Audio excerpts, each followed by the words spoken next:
Good evening, students. This class is for BCA second semester, and in today's class we will be learning about the functions in C++. And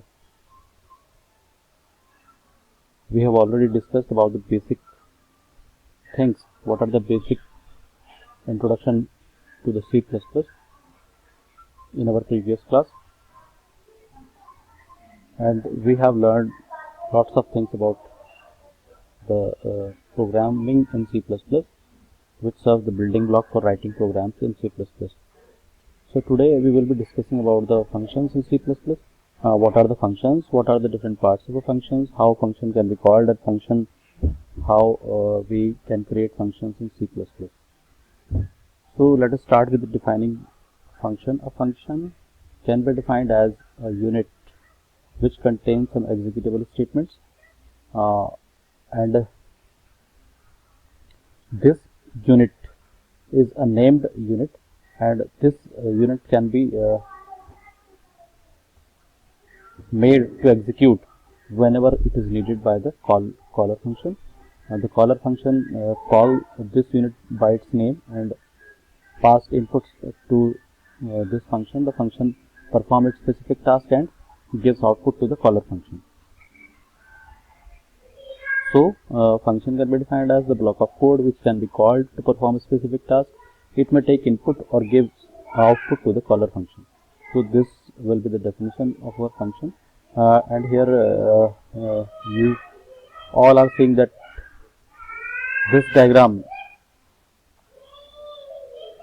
is rightly telling about the function. What are the functions? Functions are just like this box in which we can't see what are the machinery, what are the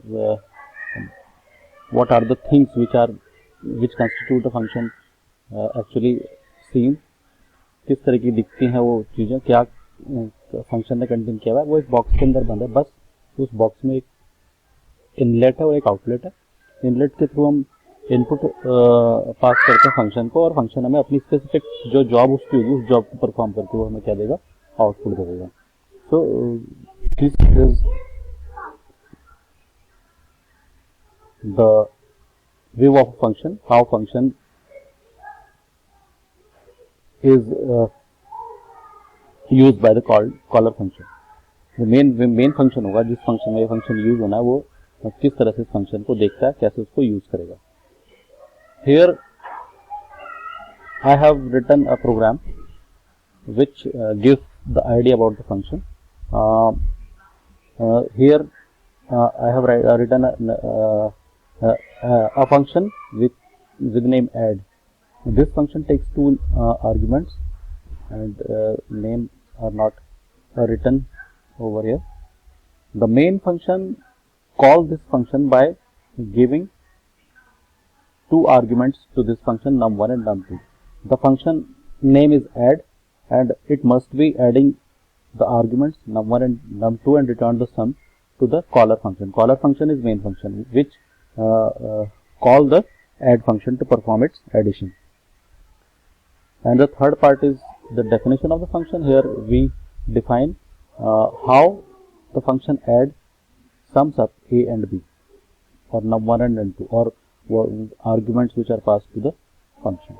So this is the function which we will be creating in our programs. Here I have also included another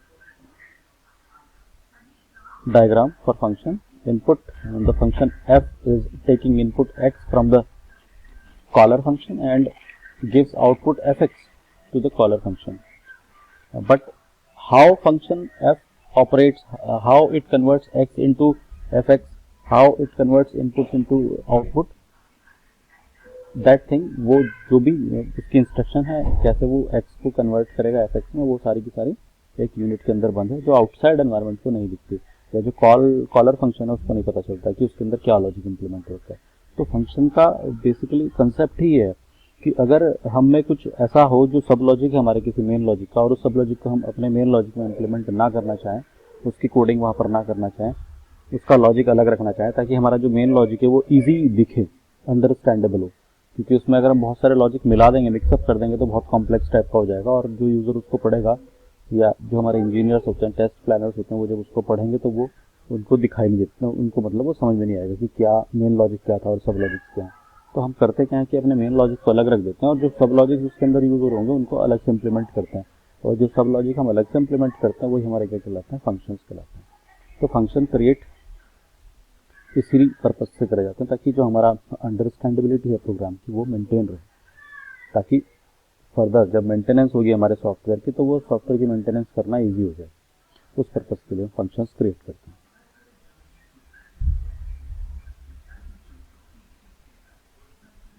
Then the next is what are the different types of functions in C++. Basically there are two types of functions in C++ which are supported by C++. These are the user defined functions and inbuilt functions. User defined functions are those which are created by the user, customized by the user, and they are used by the user. User here means a programmer who is writing the program, who is developing a software. So user defined functions are those which are created by the user and used by the user for implementing its software, for implementing its logic, implementing his or her logic. And built-in functions are those which are built into the compiler, which we get from the developer of the compiler. जो compiler जिसने compiler लिखा होगा उसने already कुछ functions बना के दे रखे हैं, वो हमें लाइब्रेरी में मिल जाता है, हमारी जो कंपाइलर की लाइब्रेरी है उसमें मिल जाता है, जिसको हम स्टैंडर्ड लाइब्रेरी कहते हैं, लाइब्रेरी फंक्शंस की फॉर्म में और हेडर फाइल्स की फॉर्म में और DLL फाइल्स की फॉर्म में। तो वो हमारे प्री डिफाइंड या इनबिल्ट फंक्शन होंगे जो पहले से बने बनाए प्री डिफाइंड है C++ के अंदर। दो कैटेगरी है फंक्शंस की, यूजर डिफाइंड और built in function. User defined function में कस्टमाइज्ड फंक्शन होंगे जो यूजर क्रिएट करेगा और किस तरीके का लॉजिक उन्होंने इंप्लीमेंट करना होगा, क्या कॉम्प्लेक्सिटी होगी, वो सब चीज़ें देखिए। और जो प्री डिफाइंड फंक्शन है वो library functions, declaration header files के और DLL फाइल्स, ये हमारे प्री डिफाइंड फंक्शन हैं। So next comes with the parts of function. Parts, एक फंक्शन के क्या क्या पार्ट्स होंगे, मतलब अगर हम फंक्शन क्रिएट कर रहे हैं, एक सब लॉजिक क्रिएट कर रहे हैं अपने प्रोग्राम के लिए, तो फंक्शन अगर हम क्रिएट कर रहे हैं तो उसके कितने पार्ट्स होंगे, किस सिंटेक्स के थ्रू फंक्शन हम क्रिएट कर सकते हैं, कैसे फंक्शन को यूज कर सकते हैं। तो first part is the prototype of function और it is also known as signature of the function. Signature और prototype is nothing but it is just an introduction to the compiler. Compiler के लिए एक introduction होगा ताकि हम compiler को ये लगे कि हाँ, क्योंकि कंपाइलर तो उसी चीज़ को पहचानेगा जो प्री डिफाइंड है। हम अपनी तरफ से कुछ भी देंगे तो हमें पहले डिक्लेयर करना पड़ेगा कि हम ऐसी कुछ चीज़ यूज़ कर रहे हैं।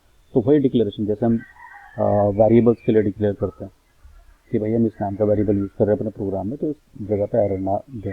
अगर हम बिना डिक्लेयर वेरिएबल यूज़ करेंगे तो कंपाइलर क्या करेगा, वहाँ पे एरर जनरेट कर देगा। तो अगर हम फंक्शन को यूज़ कर रहे हैं अपने प्रोग्राम के अंदर तो हमें पहले डिक्लेयर करना पड़ता है, कंपाइलर को इंट्रोडक्शन देना पड़ता है कि इस नाम का इस तरीके का दिखने वाला कोई फंक्शन है जो हम क्रिएट करेंगे और बाद में आपको उसकी डेफिनेशन मिल जाएगी। तो कंपाइलर जब एग्जीक्यूट करता है, कंपाइल करता है प्रोग्राम को, एग्जीक्यूशन से पहले कंपाइलेशन हो जाएगा, तो जब कंपाइल करता है प्रोग्राम को तो वो उस जगह पे एरर जनरेट नहीं करता जहाँ पे वो फंक्शन हमने कॉल किया होगा या जहाँ पे हम फंक्शन को डिफाइन करेंगे, क्योंकि फंक्शन की डेफिनेशन कहीं और होगी और उसकी कॉलिंग कहीं और होगी और एग्जीक्यूशन स्टार्ट होना हमेशा नहीं है। तो इसलिए प्रोटोटाइप जो है वो फंक्शन का जस्ट एक सिग्नेचर होता है जो हम कंपाइलर को उस फंक्शन को इंट्रोड्यूस करने के लिए बताते हैं। तो ये स्टार्टिंग में लिख देते हैं, या तो हम ग्लोबल एरिया में लिखेंगे इसको या फिर मेन के अंदर लिख देंगे। स्टार्टिंग में सबसे पहला स्टेटमेंट जो होगा मेन के अंदर या मेन के ऊपर ग्लोबल एरिया में हमारा फंक्शन का प्रोटोटाइप होगा। फंक्शन का प्रोटोटाइप कैसे लिखते हैं, क्या सिंटेक्स उसका, वो मैं अगली स्लाइड में बताऊंगा। नेक्स्ट जो पार्ट है फंक्शन का वो है डेफिनेशन। डेफिनेशन एक्चुअली डिफाइन करता है पूरे के पूरे फंक्शन को। तो फंक्शन जो है वो कुछ काम अगर हमने उस फंक्शन से कराना है, कोई जॉब है उस फंक्शन, किसी स्पेसिफिक जॉब के लिए हम उस फंक्शन को बना रहे हैं, क्रिएट कर रहे हैं, तो वो जॉब कैसे करेगा, क्या एग्जीक्यूटेबल स्टेटमेंट हमें लिखने चाहिए ताकि वो जॉब परफॉर्म करे। जैसे पीछे फंक्शन हमने एग्जांपल देखा था ऐड, तो 2 नंबर को ऐड कैसे करेगा, कोई तीसरा नंबर होगा A + B करेगा, C में डाल देगा, यानी कि जो एग्जीक्यूटेबल स्टेटमेंट बनेगा वो क्या, C = A + B, और C रिटर्न कर देगी इसको जो हमारे कॉलर फंक्शन है। तो रिटर्न तो ये एग्जीक्यूटेबल, मतलब फंक्शन काम कैसे कर रहा है, ऐसे कर रहा है। तो डेफिनेशन पार्ट वो हो गया फंक्शन का जो एक्चुअली फंक्शन क्रिएट करता है कि हाँ फंक्शन इस तरह से वर्क करेगा। तो ये हमारा डेफिनेशन पार्ट होगा। The third part is calling. Calling is a statement जहाँ पे हम उस स्टेटमेंट को लिखेंगे ताकि फंक्शन आए और एग्जीक्यूट हो और अपना जॉब परफॉर्म करे। तो making a function execute to execute is known as calling. और जो कॉलर फंक्शन होगा वो कॉल करता है फंक्शन को। फंक्शन किसी और जगह पे रखा होगा, सेव कर रखा होगा, किसी और फाइल में सेव कर रखा होगा, हम सिंपली क्या करते हैं उस फाइल को इंक्लूड कर लेते हैं और फंक्शन के नाम से उसको कॉल कर लेते हैं। और जो इनपुट हमें देना होगा फंक्शन को इनपुट दे देंगे, फंक्शन हमें आउटपुट देके दोबारा से कंट्रोल वापस कर देगा हमारे प्रोग्राम का। तो इस तरह से फंक्शन एक्ट करते हैं। 3 पार्ट्स में फंक्शन हम कोड करते हैं। First is the prototype. हमें प्रोटोटाइप इंक्लूड करना पड़ेगा अपने प्रोग्राम में। फंक्शन की डेफिनेशन लिखनी पड़ेगी, फंक्शन क्या है, कैसे है। और कॉलिंग, फंक्शन को कॉल करना पड़ेगा जिस जॉब के लिए हम फंक्शन को हमने बनाया उस जॉब को परफॉर्म कराने के लिए। तो the next thing is syntax of all these 3 parts. The first is prototype. Prototype includes the return type of the function, function name, and list of parameters. List of parameters are just the inputs which we give to the function while we are calling this function. तो सबसे पहले होगा return type, किस type की value return कर रहा है। Return type means function किस टाइप की वैल्यू रिटर्न कर रहा है। सपोज हमने ऐड नम फंक्शन बनाया, ऐड नम फंक्शन 2 इंटीजर को ऐड करके हमें उनका रिजल्ट रिटर्न करेगा। तो एक इंटीजर और 2 इंटीजर जब हम ऐड करेंगे तो रिजल्ट भी क्या आएगा, इंट। तो फंक्शन हमें क्या रिटर्न करेगा, इंटीजर रिटर्न करेगा। तो वो रिटर्न टाइप हो गया कि फंक्शन क्या रिटर्न कर रहा है, इंटीजर रिटर्न कर रहा है। कई केसेस में ऐसा भी हो सकता है कि हमने इंटीजर एक्स इंटीजर वाई को ऐड किया लेकिन उसने हमें रिटर्न किया स्ट्रिंग, तो उस केस में हम फिर यहाँ पे कैर लगा देंगे। तो रिटर्न टाइप जो है फंक्शन के नेम के जस्ट पहले आएगा। जैसे यहाँ पर हमने लिखा हुआ है ये, तो फंक्शन के नेम के आगे आएगा। और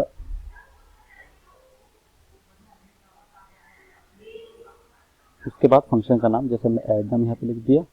उसके बाद लिस्ट ऑफ पैरामीटर, जो इनपुट हम फंक्शन को दे रहे हैं, जिन इनपुट के ऊपर वो काम करेगा फंक्शन। जरूरी नहीं है कि इनपुट हमेशा दिए जाए, फंक्शन वॉइड नेचर का भी हो सकता है। वॉइड नेचर मतलब कि फंक्शन कोई भी ना तो कोई वैल्यू रिटर्न करे, कुछ मैसेज प्रिंट कर दे सिंपली, और ना ही कोई आर्ग्यूमेंट एक्सेप्ट करे या पैरामीटर ले, कोई इनपुट ले।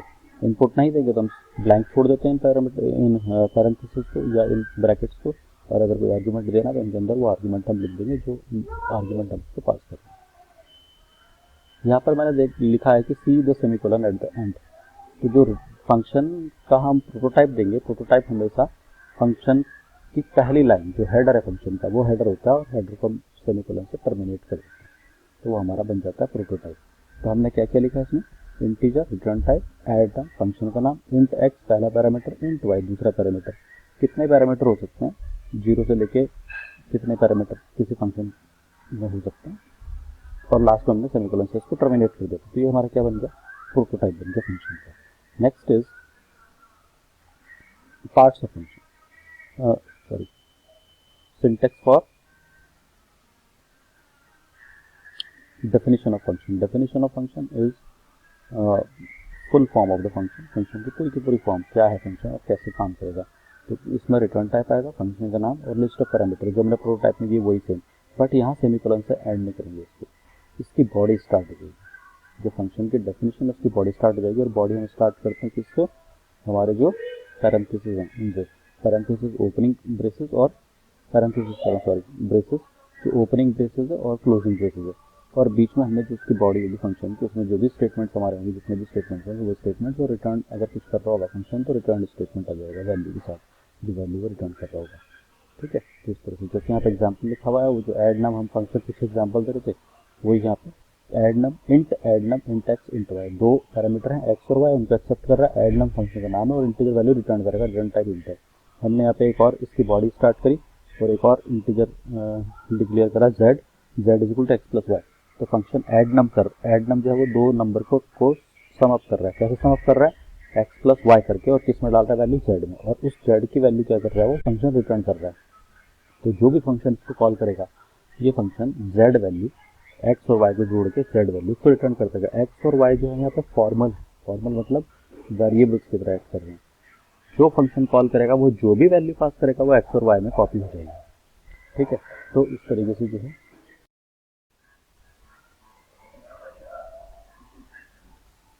The next slide is syntax for calling a function. Whenever we need to call a function, we just write the name of the function and pass the argument to the function. The arguments which are passed to the function at the time of its calling are known as actual arguments. We will be discussing about the two types of arguments in later slides. As far as the call of the function is concerned, we have to just write the name of the function and pass the arguments to the function.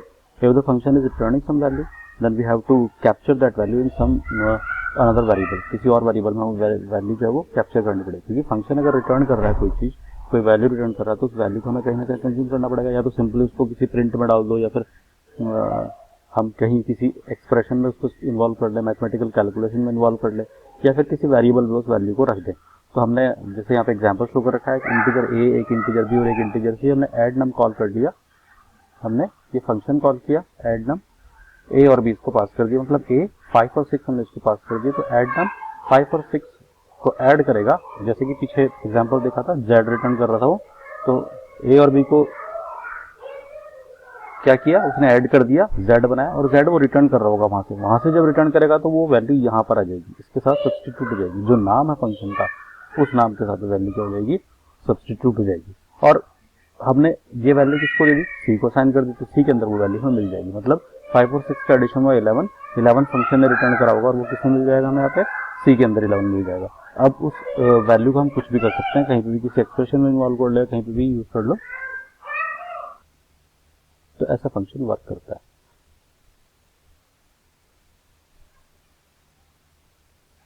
Next is what are the parameters and what are the arguments to a function. Information which we pass to the function are known as parameters.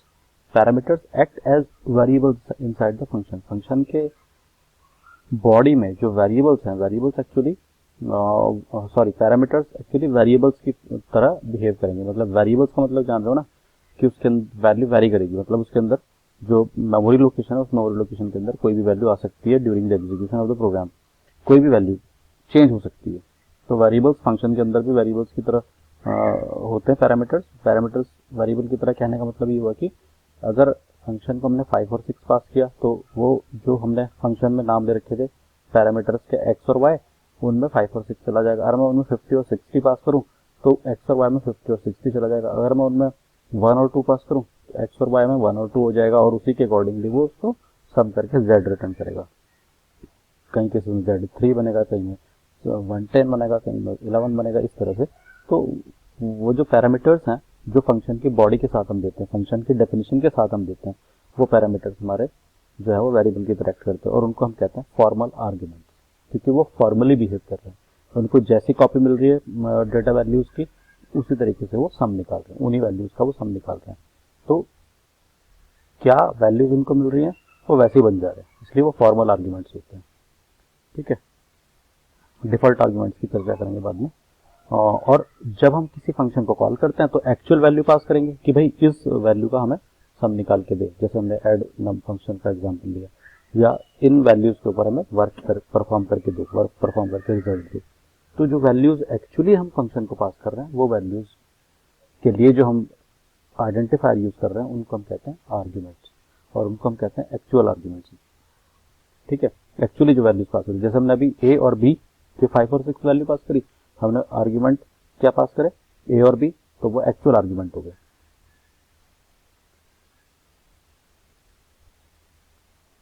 ठीक है, जैसे मैं अब यहाँ पे भी example बताऊं, जी इसके पीछे ये जो हमने डेफिनेशन रखी फंक्शन की, यहाँ पर उस डेफिनेशन में हमने 2 वेरिएबल यूज करे पैरामीटर्स की फॉर्म में, एक्स और वाई.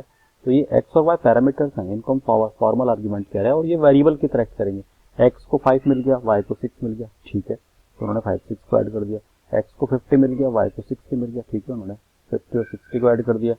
तो ये वेरिएबल की तरह एक्ट करते हैं, तो इनको फॉर्मल आर्ग्यूमेंट हम कहते हैं. फॉर्मल आर्ग्यूमेंट में क्योंकि ये फॉर्मली बिहेव कर रहे हैं, जैसे इनको वैल्यू मिलती है वैसे बिहेव कर रहे हैं, उस तरीके से उसी वैल्यू को एक्सेप्ट कर रहे हैं. और एक्चुअल आर्ग्यूमेंट्स क्या है, एक्चुअल आर्ग्यूमेंट्स हमारे वो है जो एक्चुअल वैल्यू हम फंक्शन को कॉल करते टाइम पास कर रहे हैं. जैसे यहाँ पे ए था और बी था, हमने ए और बी किसको पास किया, फंक्शन को पास किया, तो ये ए और बी की कॉपी किस में हुई होगी उधर जाके, जेड एक्स और वाई में, और जेड बना होगा। अब वो जेड की वैल्यू जो वापस आ रही है रिटर्न के साथ, वो किस में कॉपी हो जा रही है, सी के अंदर कॉपी हो जा रही है। तो इस तरह से ये जो आर्ग्यूमेंट्स हैं हमारे एक्चुअल आर्ग्यूमेंट्स कहलाएंगे, क्योंकि एक्चुअल वैल्यूज हैं जिनके ऊपर फंक्शन वर्क कर रहा है, और वो जो हमने वहाँ पे डेफिनेशन के टाइम पे दिए थे वो हमारे फॉर्मल आर्ग्यूमेंट्स होते हैं जो फॉर्मली बेस करते हैं। दोनों के जब भी हम फंक्शन क्रिएट करते हैं दोनों के नाम अलग अलग क्रिएट करते हैं, एक्चुअल आर्ग्यूमेंट्स का नाम कुछ और होगा और फॉर्मल आर्ग्यूमेंट्स का नाम कुछ और होगा। एक्चुअल आर्ग्यूमेंट्स को जरूर नहीं कि हम कोई नाम दे वेरिएबल का, हम सिंपली वैल्यू पास कर देते हैं, वो भी एक्चुअल आर्ग्यूमेंट बन जाते हैं। The next is I have included a breakdown for a function inside a program। एक प्रोग्राम के अंदर फंक्शन कैसे लिखा जाता है, कहाँ उसके पार्ट्स आते हैं, वो मैंने एक ब्रेकडाउन बना रखा है। जैसे एक कोड का एक छोटा सा पार्ट दिया हुआ मैंने, इसमें शो कर रखा है कि ये फंक्शन का प्रोटोटाइप है। जैसे फर्स्ट जो बॉर्डर है रेक्टेंगल बॉक्स, रेक्टेंगल बॉक्स के अंदर लिखा है int product int x int y, और सेमीकोलन से एंड कर दिया। फंक्शन का प्रोटोटाइप है, इसमें इंट जो है वो प्रोडक्ट फंक्शन का रिटर्न टाइप, प्रोडक्ट फंक्शन का नाम है, इंट उसका रिटर्न टाइप है, वो कोई इंटीजर वैल्यू रिटर्न कर रहा होगा। इंट एक्स इंट वाई दो पैरामीटर है जिनके ऊपर वो वर्क करेगा जो हमने इनपुट दिया फंक्शन को, सिंपल। फिर नेक्स्ट जो बड़ा सा रेक्टेंगुलर बॉक्स है, उस रेक्टेंगुलर बॉक्स में मेन लिखा हुआ है, जो मेन जहाँ से एग्जीक्यूशन स्टार्ट होना है C++ प्रोग्राम का, क्योंकि मेन वो जगह है जहाँ से कंपाइलर एग्जीक्यूशन स्टार्ट करता है, मेन से एग्जीक्यूशन स्टार्ट करता है, इसलिए फंक्शन का नाम भी मेन है। और यहाँ हमने फिर प्रोडक्ट फंक्शन को कॉल किया, C is equal to product a b, ये फंक्शन कॉल है। ये फंक्शन कॉल हमने यहाँ पे फंक्शन को कॉल किया, और कोई वेरिएबल हमारे ए और बी रहे होंगे, उनके अंदर कुछ वैल्यू रही होगी, वो वैल्यू हमने इस फंक्शन को पास कर दी, मतलब एक्चुअल आर्ग्यूमेंट हमने पास कर दी। यहाँ पर जो प्रोटोटाइप में आ रहा है वो फॉर्मल आर्ग्यूमेंट। प्रोटोटाइप में हम आर्ग्यूमेंट का नाम ओमिट कर सकते हैं, फॉर्मल आर्ग्यूमेंट का नाम ओमिट कर सकते हैं। पिछली स्लाइड में हमने देखा था केवल इंट इंट लिखा हुआ था, कॉमा सेपरेटेड, कॉमा सेपरेट करके इंट इंट लिख दिया, क्योंकि वहाँ पे सिर्फ हम इंट्रोडक्शन दे रहे होते हैं, हमने डिसाइड नहीं किया हम कौन सा वेरिएबल का नाम रखें, क्या आइडेंटिफायर रखें फॉर्मल आर्ग्यूमेंट्स के लिए, तो इसलिए यहाँ पे हम उसको खाली छोड़ सकते हैं। लेकिन जो डेफिनेशन है, डेफिनेशन में नाम इंक्लूड करना हमारा जरूरी होगा। जो लास्ट रेक्टेंगुलर बॉक्स आप देख रहे हो, इसमें दिख रहा है कि ये डेफिनेशन हमारी फंक्शन की है, int product int x int y, semicolon से एंड नहीं किया, और ब्रेसेस स्टार्ट कर दिए। ब्रेसेस स्टार्ट कर दिए मतलब फंक्शन की बॉडी हम बना रहे हैं, फंक्शन की डेफिनेशन हम लिख रहे हैं, और इसमें सिर्फ एक स्टेटमेंट लिखा हुआ, रिटर्न एक्स इंटू वाई, मतलब जो आर्ग्यूमेंट मिले एक्स और वाई के अंदर जो भी वैल्यू मिली उन वैल्यू को मल्टीप्लाई किया और मल्टीप्लाई करके रिटर्न कर दिया, जो भी आंसर आएगा वो वैल्यू मल्टीप्लाई करके रिटर्न कर दिया। अब ये रिटर्न होके जाएगा कहाँ, जहाँ पे हमने फंक्शन को कॉल किया, ये जो छोटा बॉक्स दिख रहा है मेन बॉक्स के अंदर, मेन बॉक्स के अंदर जो छोटा बॉक्स दिख रहा है। So the value return by this function is stored in this variable c. तो इस तरह से फंक्शन जो हमारे वो वर्क करते हैं। आप यहाँ पे इसको पढ़ के भी देख सकते हो कि फंक्शन डेफिनेशन में क्या है, फंक्शन कॉल में क्या है, फंक्शन प्रोटोटाइप में क्या है। Now the next slide is about the passing of arguments to the function, or we can say that how we can call a function in our program, how we can call a function, how a caller function can call a function, what are the methods through which a function can be called. So there are two types of methods by which we can call a function, or by which a caller function call another function, or by which a caller function pass values to the called function. There are two methods, pass by value and pass by reference. Pass by value, in pass by value method, the function which calls another function pass the values to the called function, and the values passed by the caller function gets copied into the formal arguments. Or we can say that the value of the actual arguments gets copied into the formal argument, and the function work on the copy of the formal argument.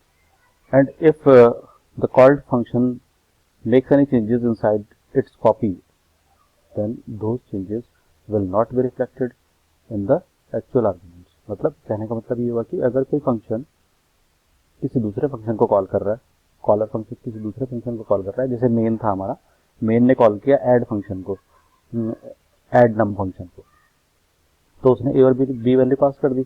अब ए और B value की copy हुई और वो formal argument में जाके store हो गई। फॉर्मल आर्ग्यूमेंट मीन्स जो हमारे एक्स और वाई थे, तो एक्स और वाई के अंदर वो कॉपी क्या हो गई, वो वैल्यू क्या होगी, कॉपी होगी। अब जो फंक्शन है अपनी बॉडी के अंदर जो भी वो वर्क करेगा वो एक्स और वाई के वैल्यूज के साथ वर्क करेगा। मतलब एक्स और वाई में अगर वो कुछ घटाता बढ़ाता है, कोई चेंजेस करता है, तो वो चेंजेस हमारे ए और बी में रिफ्लेक्ट नहीं होंगे। तो ये जो खासियत है वो पास बाय वैल्यू मेथड की है। पास बाय वैल्यू का मतलब है कि एक फंक्शन आर्ग्यूमेंट पास कर रहा है किसी फंक्शन को, तो वैल्यूज पास कर रहा है एक्चुअली आर्ग्यूमेंट्स की, एक्चुअल आर्ग्यूमेंट्स की वैल्यूज पास कर रहा है, और उन वैल्यूज की कॉपी क्रिएट हो जा रही है, और फिर जो फंक्शन काम कर रहा है वो उस कॉपी के ऊपर काम कर रहा है। एग्जाम्पल ऐसे मान लें, जैसे सपोज मैंने कोई एक पैराग्राफ लिखा हुआ है और मैं आपको पंक्चुएशन मार्क्स करने के लिए बोल रहा हूँ कि पंक्चुएशन लगाएं, इसमें पंक्चुएट करके दें मुझे वापस, या जो भी मिस्टेक्स हैं उनको अंडरलाइन करके दें। और मैंने उस पैराग्राफ की फोटो कॉपीज करी और सब में बांट दी, सारे स्टूडेंट्स में बांट दी। अब आप क्या कर रहे हो, जो भी आपको मिस्टेक लग रही है, कहीं भी पंक्चुएशन मार्क्स की कमी लग रही है, आप पंक्चुएशन मार्क्स ऐड करोगे, मिस्टेक को अंडरलाइन करोगे, तो वो अपनी अपनी कॉपी में कर रहे हो ना। जब तक आप मुझे वो कॉपी रिटर्न नहीं करोगे तब तक मेरी कॉपी में तो चेंजेस रिफ्लेक्ट बैक होंगे नहीं। तो यहाँ पे पास बाय वैल्यू में ऐसे ही होता है कि कॉपी क्रिएट हो जाती है और जो फंक्शन है वो अपनी कॉपी पे काम करता है। तो जो कॉल्ड फंक्शन है, जो कॉलर फंक्शन है, उसकी कॉपी पे कोई असर नहीं पड़ता। मतलब एक्चुअल आर्ग्यूमेंट के ऊपर फॉर्मल आर्ग्यूमेंट के चेंजेस का असर नहीं पड़ता, क्योंकि फॉर्मल आर्ग्यूमेंट फंक्शन जो है अपनी फॉर्मल आर्ग्यूमेंट की कॉपी के ऊपर वर्क कर रहा होता है। पास बाय रेफरेंस में थोड़ा सा डिफरेंट होता है। इसमें क्या होगा, रेफरेंस पास होता है। Instead of passing the values of the actual argument to the formal argument, here in this method, pass by reference method, the reference of the actual argument is passed in the formal argument। मतलब reference का मतलब है address. तो memory location जहाँ पे actual argument की होगी, उन लोकेशन के एड्रेस को हम पास कर देते हैं, बजाय कि हम उनका वैल्यू पास करें। तो यहाँ पे कॉपी नहीं होती, एक्चुअल आर्ग्यूमेंट की कॉपी नहीं होगी। जैसे ए और बी एक्चुअल आर्ग्यूमेंट थे, तो ए और बी का हम रेफरेंस पास कर देते हैं। किसमें रेफरेंस पास कर देंगे, फॉर्मल आर्ग्यूमेंट में। मतलब एक्स को क्या मिलेगा, ए की वैल्यू ना मिलके ए का एड्रेस मिलेगा, और वाई को क्या मिलेगा, वाई का बी की वैल्यू ना मिलके बी का एड्रेस मिलेगा। तो एक्स और वाई में ए और बी का एड्रेस चला गया। अब जो भी चेंजेस करेगा एक्स और वाई, जो भी चेंजेस करेगा फंक्शन एक्स और वाई में, वो चेंजेस जो है उस एड्रेस पे रिफ्लेक्ट होंगे, जो एड्रेस उसको पास हुआ, रेफरेंस पास हुआ। तो रेफरेंस किसका पास हुआ, ए और बी का, इसलिए ए और बी में वो एड्रेस क्या होंगे, ए और बी में वो चेंजेस क्या होंगे, रिफ्लेक्ट होंगे। तो ये दोनों में फर्क है। पास बाय वैल्यू में फंक्शन अगर कुछ चेंजेस कर रहा है तो वो फंक्शन के चेंजेस जो हैं वो हमारे एक्चुअल आर्ग्यूमेंट में रिफ्लेक्ट नहीं होते। पास बाय रेफरेंस में जो भी चेंजेस होंगे फॉर्मल आर्ग्यूमेंट्स में, वो तुरंत एक्चुअल आर्ग्यूमेंट में भी चेंजेस रिफ्लेक्ट बैक होंगे। तो ये इसका खासियत। जैसे कोई फंक्शन हम ऐसे क्रिएट करें कि हम कोई नंबर पास कर रहे हैं, उनको स्वैप कर दें। जैसे ए में 5 पास किया, बी में 6 पास किया, अब स्वैप हो जाने चाहिए। हमने फंक्शन को एक बनाया स्वैप नाम का, तो वो फंक्शन क्या करेगा, ए को बी की वैल्यू दे देगा और बी को ए की वैल्यू देगा, स्वैप कर देगा। अब हम फंक्शन कॉल कर रहे हैं, हमने उसको आर्ग्यूमेंट पास कर दिए ए और बी, और आर्ग्यूमेंट चले गए एक्स वाई के अंदर। अगर पास बाय वैल्यू करेगी तो क्या होगा, पास बाय वैल्यू अगर करते हैं तो ए और बी की जो वैल्यू है वो एक्स और वाई भी चली जाएगी, और स्वैपिंग एक्स और वाई के अंदर होगी, सिर्फ ए और बी में नहीं होगी। तो जब हम फंक्शन से वापस कंट्रोल लेके आएंगे तो हमें फिर दोबारा से ए और बी की पुरानी वैल्यू मिलेगी, स्वैप वैल्यू नहीं मिलेगी। तो वहाँ पे हमें पास बाय रेफरेंस करना पड़ता है, ताकि जो फॉर्मल आर्ग्यूमेंट में चेंजेस हो रहे हैं वो तुरंत किसमें पता चले, एक्चुअल आर्ग्यूमेंट में पता चले। ये था मेथड वैल्यूज पास करने का। द नेक्स्ट लैब का क्वेश्चन है, आप ये स्वैप नंबर का जो मैंने आपको समझाया वही है, इसको आप अपने प्रैक्टिकल कॉपी में करेंगे, इसको रन करेंगे। ऑनलाइन कंपाइलेशन होता है प्रोग्राम का, आप ऑनलाइन जाके कंपाइल करेंगे इस कोड को। कंपाइल करने के बाद जो स्क्रीनशॉट आएगा रिजल्ट का, वो आप कॉपी करके पेस्ट करके मुझे व्हाट्सएप पे भेजेंगे। आपका असाइनमेंट है, इस प्रोग्राम का आपकी कॉपी में लिखा होना चाहिए। The next is inline function. Next video जो होगा उसमें मैं इनलाइन फंक्शन को अच्छे से डिस्क्राइब करूँगा, क्योंकि एक्चुअली यहाँ पे जो वीडियो की लेंथ है वो छोटी रखनी पड़ रही है, बहुत बड़ी फाइल बन जाती है, उसको फिर कंप्रेस करने में टाइम लगता है। तो इनलाइन फंक्शन हम नेक्स्ट वीडियो में डिस्कस करते हैं। आज की वीडियो में आप इसको अच्छे से पढ़ के और असाइनमेंट जो भी आपको मिला वो असाइनमेंट कंप्लीट करके दे देंगे।